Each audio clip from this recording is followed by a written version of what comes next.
வணக்கம். சிதைக்க உணவே மருந்து, மருந்தே உணவு. பொதுவாக கரெக்டாக 25 வயசுலேருந்து ஒரு 40 வயசுக்குள்ளே நெஞ்சுக்குழி அடைக்குது அப்படின்னு சொல்லுவாங்க. வாயு சேர்ந்துருக்கலாம். அந்த நெஞ்சுக்குழி அடைக்கும் போது நடுவில் நெஞ்சில் வலிக்குது அப்படின்னு சொல்லுவாங்க. ஏதோ அடைச்சிட்டு இருக்கிற மாதிரி இருக்குது அப்படின்னு சொல்லுவாங்க. அவங்க இந்த வலியை ஹார்ட் அட்டாக், அதாவது நெஞ்சில் ஏதோ பிரச்சனை, ஹார்ட்டில் ஏதோ பிரச்சனை அப்படிங்கிற மாதிரி நிறைய பயங்கள் வரும். இந்த பயம் என்ன செய்யும் அப்படின்னா, உடனே ஒரு இசிஜி எடுத்துப்பாங்க. ஹார்ட்டில் ஏதாவது என்ன சொல்கிறது, ஹார்ட் பம்ப் பண்ணுறது, பிளட் பம்ப் பண்ணுறது ஏதாவது பிரச்சனையா அப்படிங்கிறத யோசிப்பாங்க. அதை சீர் பண்ணுறதுக்கு ஏதாவது டாக்டரை போய் பார்ப்பாங்க. ஆனால் உண்மையான பிரச்சனை என்னன்னு டிடெக்ட் பண்ணும்போது நெஞ்சுக்குழி அடைக்கிறது ஒன்றுமே இல்லை. கேஸ்ட்ரிக் பிரச்சனை அதிகமான, வாய்வு பிரச்சனை அதிகமான, ரொம்ப என்ன சொல்கிறது, ஜங்க் ஃபுட்ஸ் நிறைய சாப்பிட்றது, உப்பு புளி காரம் நிறைய சாப்பிட்றது, சமயத்துக்கு சாப்பிடாம, கரெக்டாக டயத்துக்கு சாப்பிடாம, பசிக்கும் போது சாப்பிடாம, ரொம்ப பசிக்கும் போது சாப்பிடாம விட்டுட்டு, எப்போதுமே வயிற்றில் ஹைட்ரோக்ளோரிக் ஆசிட் ரெடியாக இருக்கும். சாப்பிட்லன்னா அந்த ஹைட்ரோக்ளோரிக் ஆசிட் என்ன செய்யும் அப்படின்னா, நம்ம சாப்பிட்ற சாப்பாடை செரிமானம் பண்ண வைக்கிறதுக்கு ரெடியாக காத்துட்ருக்கோம்.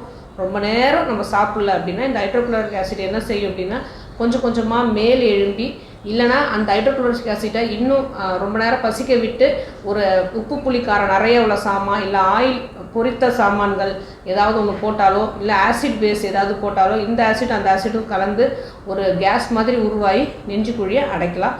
இதே முக்கியமாக உருளைக்கிழங்கு, அதாவது மண்ணுக்கு கீழே விளையிற கிழங்கு வகைகள் சாப்பிட்டாலும் சரி, இதுக்கு பொருந்தும்.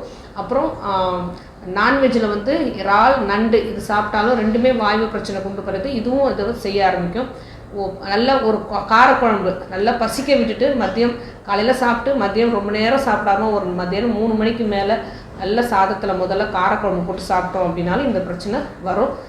6 மணி 7 மணிக்கு மேலே, இல்லைனா நைட்டு 11 மணிக்கு மேலே நல்ல ஜங்க் ஃபுட்ஸ் சாப்பிட்டு நல்ல ஒரு பிரியாணி சாப்பிட்டாலும் இந்த பிரச்சனை வரும்.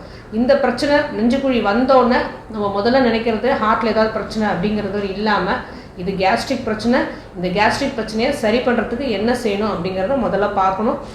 அடுத்தது லிவர் ஃபங்க்ஷன், அதாவது நம்ம கல்லீரலில் செரிமான சக்தி அதிகரிக்கக்கூடிய நிறைய ஜூஸஸ் அதுலேருந்து வெளியே வருது. செரிமானத்துக்கு முக்கியமானது லிவர் அப்படிங்கிறது தெரியும். இந்த லிவரோட ஃபங்க்ஷனை, அதோட செயல்பாடுகளை அதிகரிக்கிறதுக்கு என்னென்னலாம் செய்யலாம் அப்படிங்கிறத பார்க்கணும். ஏன்னா அது ஃபேட்டை சிந்தசிஸ் பண்ணும், ப்ரோட்டீனை சிந்தசிஸ் பண்ணும் இல்லையா. நிறைய ப்ரோட்டீன் நம்ம எடுத்துக்கிட்டாலும் சரி, நிறைய ஃபேட் அதிகமாக எடுத்துக்கிட்டாலும் சரி, நிறைய அது ஹார்மோன்ஸை சுரக்க வேண்டியதாக வரும்.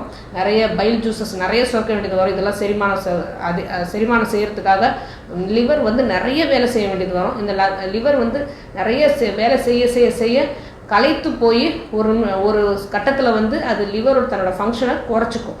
இந்த டைம்லேயும் செரிமான சக்தி இல்லாமல், செரிமானம் நம்ம சாப்பிட்ற சாப்பாடு செரிமானம் ஆகாமல், அதுலேருந்து புளிச்சு போய் அந்த சாப்பாடு செரிமானம் ஆகாமல் உடம்புலையே வயிற்றுலேயே புளிச்சு போய் லார்ஜ் இன்டெஸ்டைனில் புளிச்சு போய் அது ஒரு கேஸ் ஃபார்ம் ஆகி, அதுலேருந்து ஒரு கெட்ட கேஸ் ஃபார்ம் ஆகி அது கூட நெஞ்சுக்குழியை அடைக்கலாம். இவ்வளோ பிரச்சனைகள் இருக்கும்போது இதை ஒரு ஹார்ட் பிரச்சனைன்னு நினைக்காம, கேஸ்ட்ரிக்கோட அடுத்த கட்டம், அதாவது ஃபஸ்ட்டு எடுத்தோடனே வயிறு எரிச்சல் உண்டாகும். இதெல்லாம் அதாவது வயசு காலத்தில் தெரியவே தெரியாது. ஏன்னா நம்ம வயசு காலத்தில் ஒரு 25 வயசு 18 வயசு போலாம் நம்ம உடல் உறுப்புகள் எல்லாமே ஃப்ரெஷ்ஷாக, நல்ல செயல்பாடு சிறந்ததாக, நல்ல செயல்படுறதுக்கு ரெடியாக, எல்லாமே கரெக்டாக இயங்கும். ஆனால் நம்ம சாப்பிட்ற சாப்பாடு, நம்ம உணவு, அது நம்மளோட பழக்க வழக்கங்கள், நம்மளோட ஸ்ட்ரெஸ்ஸு, இது எல்லாமே கவனிக்காமல் விட்டுட்டோம் அப்படின்னா, மன அழுத்தம், நம்ம எண்ணங்கள் எதுவுமே நம்ம கவனிக்காமல் விட்டுட்டோம் அப்படின்னா, இது எல்லாமே சேர்ந்து உடலில் உள்ள ஒவ்வொரு உறுப்புகளும் தன்னோட வேலையை, அதாவது தன் வேலையை கரெக்டாக செய்யாமல் அதுவும் ஸ்ட்ரைக் பண்ண ஆரம்பிக்கும். இதனால் கவனமாக இருக்கணும். ரொம்ப பசித்த பிறகு சாப்பிடக்கூடாது. அந்த ரொம்ப பசிக்க விட்டுட்டு சாப்பிடும் போது கண்டிப்பாக ஒரு ஆசிட் எடுத்துக்காமல், ஒரு சாதாரணமாக கோதுமையில் செய்கிற பிஸ்கட், இப்போ வெளியே போகிறோம், டக்குன்னு பசிக்குது, அந்த டைமில் நமக்கு எதுவுமே சாப்பாடு கிடைக்கல அப்படின்னா, ஒரு ஆயில் ஃபுட் எடுத்துக்காமல், ஒரு ஜங்க் ஃபுட் எடுத்துக்காமல், டக்குன்னு ஒரு காரக்குழம்பு போட்டு சாப்பிடாம சாதாரணமாக கோதுமையில் செய்கிற பிஸ்கட் சாப்பிட்லாம். ஆனால் பிஸ்கட்டுங்கிறது அதில் சோடா உப்பு கலந்துக்குதான்னு பார்க்கணும். வீட்டில் செய்கிற குக்கீஸோ பிஸ்கட்டோ சாப்பிடலாமே தவிர அதை வெளியே வாங்குறது அவாய்ட் பண்ணணும். முக்கியமாக பேக்கரி ஐட்டம் நல்லா பசிக்கும் போது சாப்பிடவே கூடாது. சாதாரணமாக புளிக்காத இட்லி மாவில் செய்த இட்லி சாப்பிட்லாம்.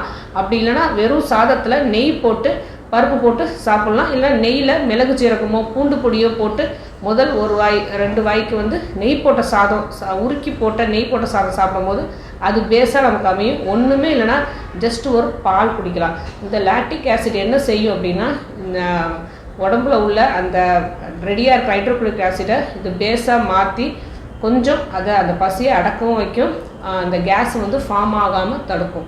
அது மாதிரி ரொம்ப மன அழுத்தம் இருந்தாலும் சரி, நைட்டு தூங்காமல் இருந்தாலும் சரி, செரிமான சக்தி குறைஞ்சாலும் சரி, இவ்வளோவும் நம்ம இந்த நெஞ்சுக்குழி வலிக்கிறத அறிகுறியாக நம்ம பார்க்க ஆரம்பிக்கலாம். இதை ஒரு முறையாக ஒரு சித்த மருத்துவர் அணுகி இருக்கிற பிரச்சனையை கரெக்டாக சரி பண்ணிட்டு பிறகு நம்ம லைஃப் ஸ்டைலை கொஞ்சம் கொஞ்சமாக மாற்றிட்டு அதுக்கேற்ற உணவு பழக்க வழக்கங்கள், அதுக்கேற்ற நம்ம வாழ்க்கை முறை, அடுத்தது நம்ம எண்ணங்கள், இதை மூணுத்தையும் மாற்றிக்கிட்டே வந்தோம் அப்படின்னா இந்த பிரச்சனை திரும்பவும் வராது. இது ஒரு ஹார்ட் பிரச்சனை நம்ம நினைக்க வேண்டிய தேவையும் இருக்காது. ஆரோக்கியமாக வாழ்வோம். வேறு எதை பற்றி பேசணும்னு நீங்கள் நினச்சாலும் சரி, தாராளமாக கமெண்ட் பண்ணுங்கள். உங்களுக்கு எந்த நோயாக இருந்தாலும் சித்தா கேரை அணுகுங்க.